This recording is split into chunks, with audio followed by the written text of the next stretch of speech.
বাংলাদেশে তখন খাঁটি মধু পাওয়া যায় না, সেই কারণে প্রতি বছরই এখানে মোহাম্মদ আলী ভাই উনি এখানে মৌচাকের মাধ্যমে মধু তৈরি করে। এখানে আমরা প্রতি বছরই এসে মধু সংগ্রহ করি। প্রফেশনের সাথে জড়িত 2018 থেকে এখন 7 বছর হয়ে গেছে। এই পেশার সাথে আমি জড়িত। আমি প্রথম 30টি বাক্স নিয়ে শুরু করি। আলহামদুলিল্লাহ উৎপাদন মোটামুটি 2 টন এরকম বা কিছু কম এরকম করতেছি। 30 থেকে 50টি বাক্স নিয়ে আমি চালাইতেছি। তো এবছর বাক্স ছিল বেশি, কিন্তু বর্ষাকালের কিছু প্রাকৃতিক দুর্যোগের কারণে কিছু মাছি মারা যাতে আপনার কিছু কমে গেছে। 30টি বাক্স নিয়ে এবার এখানে বসছি। প্রতি বছরে কিন্তু এই মধু সংগ্রহ করে থাকি, অন্যথা থেকে সংগ্রহ করি না। যেহেতু এটা খাঁটি মধু, সেই ক্ষেত্রে কিন্তু আমরা এখানে আগে চাহিদা করি, ডিমান্ড করি। দেশে বিদেশে সবাই কিন্তু ওনার কাছ থেকে নিয়ে থাকি।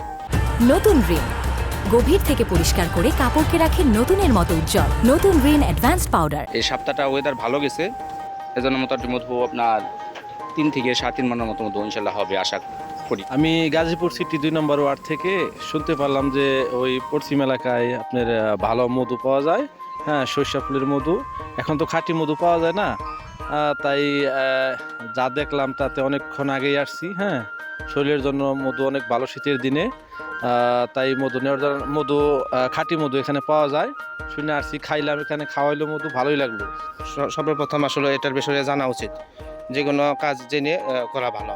আলহামদুলিল্লাহ অত্যন্ত লাভজনক মধু চাষ, ফসলের জন্য পরাগায়ন হয়, প্লাস মানসম্পন্ন মধু উৎপাদন করা যায়। এখানে আমাদের যে উদ্যোক্তা আছেন উনি খুব সুন্দরভাবেই একদম প্রতি বছরেই এখানে আমাদের এখানে মধু সংগ্রহ করেন মৌমাছি চাষ করে।